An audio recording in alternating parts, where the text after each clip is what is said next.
ngay sao nó thì khá hồng đi in là sao đây đi hồng rồi hậu á mấy nó hồng mà tân ra rồi mà cha gì hấp ra ở đây xin đâu xin ngasi degi muk thabo makha ja thabo hawdure ngahangai matam khara mungli pure bunung jina yada dana aduna ngasi degi mi lakhre aduga thabo makha ja thabo hawdure adu ngasi tawdoi jina khogi hanagi khogi data lebak thajalaga data thogot hamba jaga do adu mafam do lebak tu ko thoga je sibina ko thoga tenki habi water gi ising hapna tenki mu tawdoi ne ko do aidi ising tenki je hapur again tawram badagi khogi khoi de lakwa khogi misinau am koi birak ko do koi birak ko mi amna ising tenki in hapsalu hayeng tungdi am kana rakani nang sing tenki in hapsalu habadagi sing tenki ma hapani aduna adugi mafam do sem no da mukta jcb la jcb la ka ngai le re du sinau yam do sirake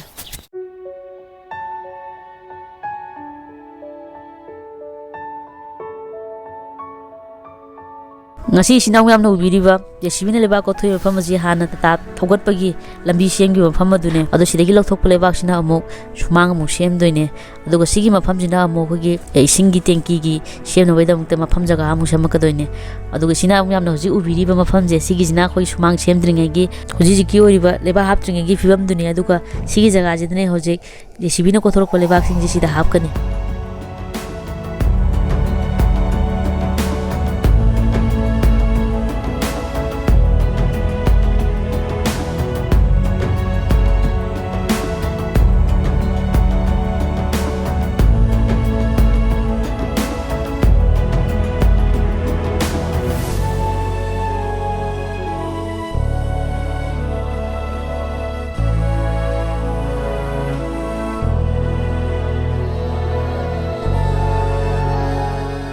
ngasi di sinau myam da khogi yum sari je sigi hek akoi bada leiba madi yum jigi mong motau hobudagi loibu sinau myam da usarake oji sinau myam da ubiri biji khogi yum gi mamang dagi na maning bauta ugiba adugi view dine aduga khoi yum jigi nakanda shoot masa ma yum jina khoshibani na haw ya wan hingon yen thokna matam da yum gi yo ne fencing kha ge na aduga fencing de dum kha gidre aduga nakanda leiri basigi kaji sigi kajina khoshi ka hoge doine aduga sigi kaji dagi changjen garga na amu leiriba kajina amu sina khomagi laingdau ka oirani aduga sakhumgi kaga adu aigi oina di khogi yumjina khogi thangna baje yumgi phalang jina thangna ba yumga partition oibaje si aigi oina di yam pamjade habidi ingon privacy ma leita bodona tawe aduna khogi thangna ba khoidom sajiga khoiga thangna bajida aina fencing ama khare sigi fencing je hujipudi khadri du kharaka doine aduga ising tungi ba jaga je sisi ju leba hapaka doine aduga sisi gi jaga sinau yam uri je sina maning lom digi mamang lom da ugi baduni ko aduga somna kan sai sina mo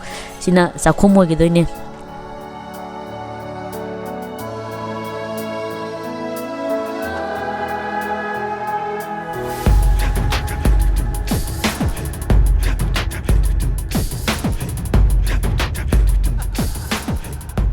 adugi sinau yam na hoji uriba hangwa jaga je sigi hangwa jaga jina muk safety tank sana ba muk si jaga jina mo hangala me hoji paugi na di safety tank sadri sigi sing tanki je saba lor kan safety tank mu sa doine adu sing tanki sana ba magi leba kothok pa jo se je si bijina kot pa jo loisil e yam phajana ju kol e haibu jam phajana hai si je si bije aduga aigoina di hai tar aigoina di mangon chawba sumang chaw je yam pa me sagoina angang ori ngai digi hona ko sumang chawbuda mangona chawbuda leire aduga khoina hoji uri bijina yam na khoina leibada uri bi yumje khogi oina aina class 8 kar ko matam da saba yumne sina ahan ba yum sabane aduga hujik sari bi yumjina amuk anilek saba yum moidoine aduna ahan ba saba yum sagi ba matam yam wana khoji ne khumane koi hum toroga sagi adubu hujik sari bi yumjidi physically budi khoji ga khumaga ne mating pangbi du paisa gi oina di aina khumaga khoji ga da lupa mangi awaba do paisa gi oina lupa 10 ki matha sa andre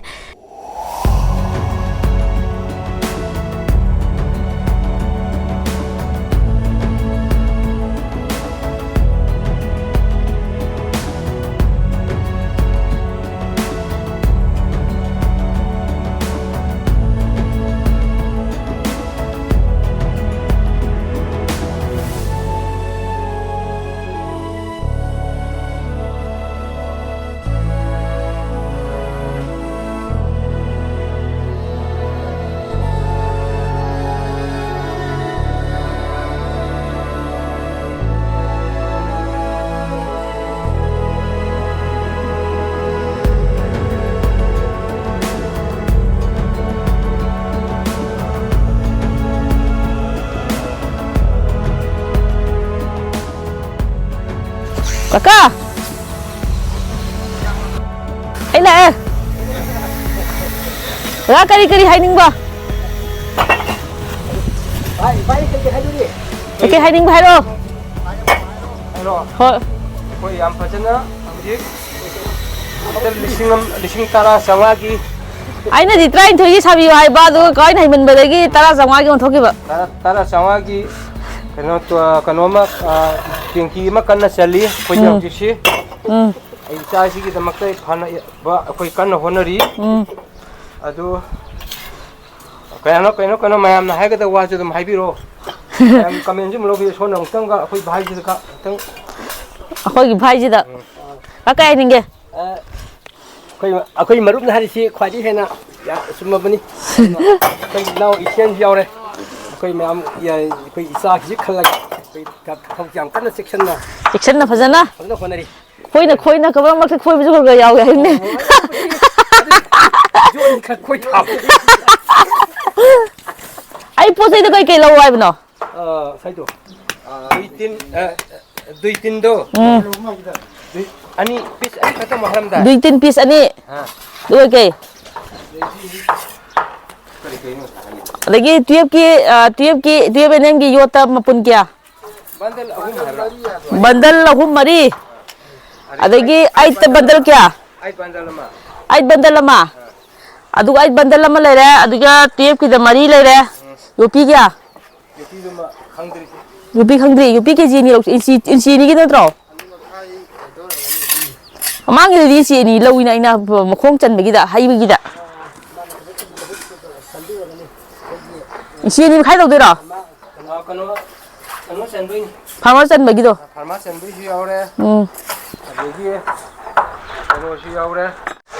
lagi doctor visit ki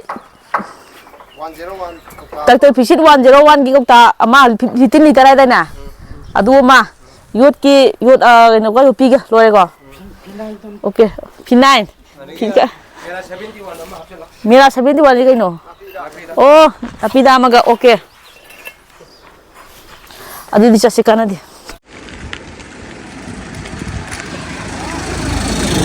Nungsa jadi semana pulai je pergi. Lungai jadi juga.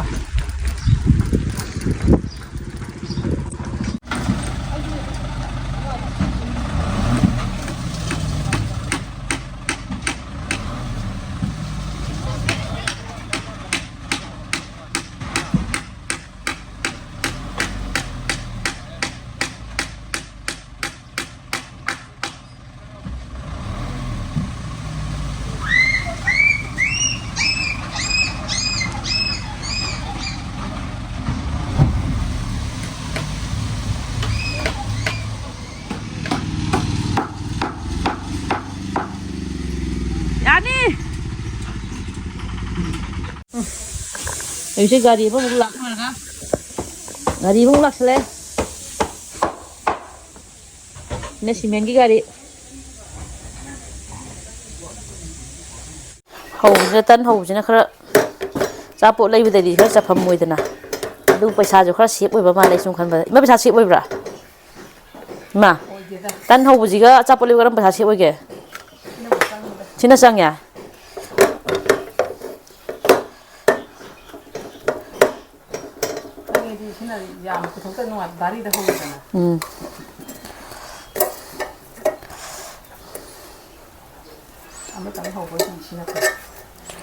Sumaina thobak shubu gitan sumaina hauba aina hauba tan de sinau yam tan sa di ko hau da bani sumaina bon ka khat han ba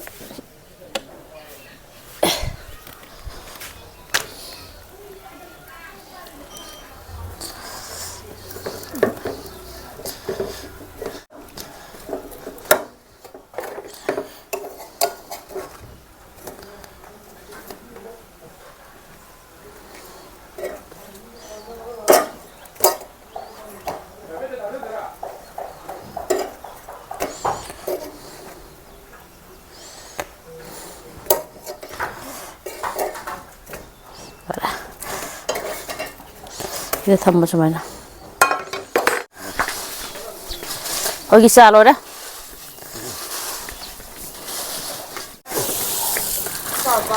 Hai ngày sau này thì khá hồng đi. In ngày sau đây đi.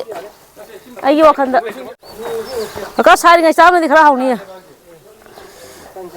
Tân cha thôi đúng hầu rồi. Lo, tân cha xin lo. Tân cha xin lo. Hầu hết. Hồng rồi. Hầu hết. Tụi mày nó hồng và tân ra cả bà. Cha gì? Hâm ra. Hầu ấy. Chỉ một phút mà súp bằng cái chấm ăn đấy. Các ông sẽ hồng rồi. Hầu cái đấy mà. Ồ thì hồng đi rồi. Ok. Cha được có thôi thôi hầu mình.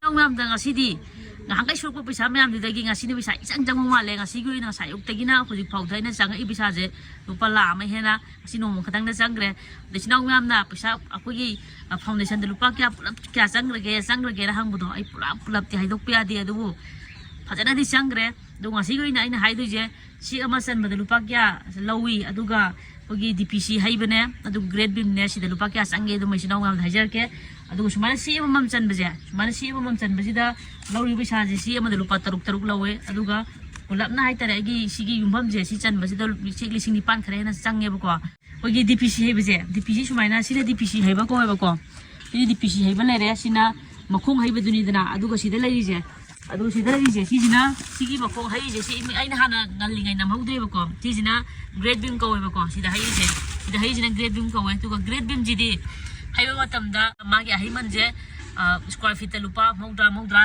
grade beam gi je aduga loimbak mongdra hai ba jing je loi mongdra sai ba ko aduga si ki jina si amom de lupa taruk le re adu grade beam hai ba jiga si ki chan ba gi pisa jiga tungana par kan lupa la amaga lising kun ga mapan digre national yam dai no sik thadari ba makong tra mari ji da kwai first changri ba foundation na changri je makong tra mari thada ba ji da makong ama de lupa lising taruk adu makong ama de lupa lising taruk lo bu ji da makong tra mari oi taraga di lupa lising taruk into tra mari je 84,000 tarangani adu ma pigre dugi matung da sigi sek chan bajiga grade beam jiga la amaga lising kun mapan si ama san bagi bisana lupa taruk adu grade beam hai bisana square feet lupa 90 adu DPC ga sigi makong hai bagi bisa je si makong tra mari di dra adu sigi DPC gi bisa jiga na pulapna lupa lising ni fu mari da ba sigi bisa ji loin pigre adu hauji ki oina sigi ne pidri bisa ji khara wali tingki chen bisa pidri sigi foundation je loi dri ko sigi saru bisa kar bigi da wale adu no mathang bi dong haijara ke adu ma sigi ta solution lagi sel je no mai like subscribe ka sini ro mo mathang bi dong thengnar ji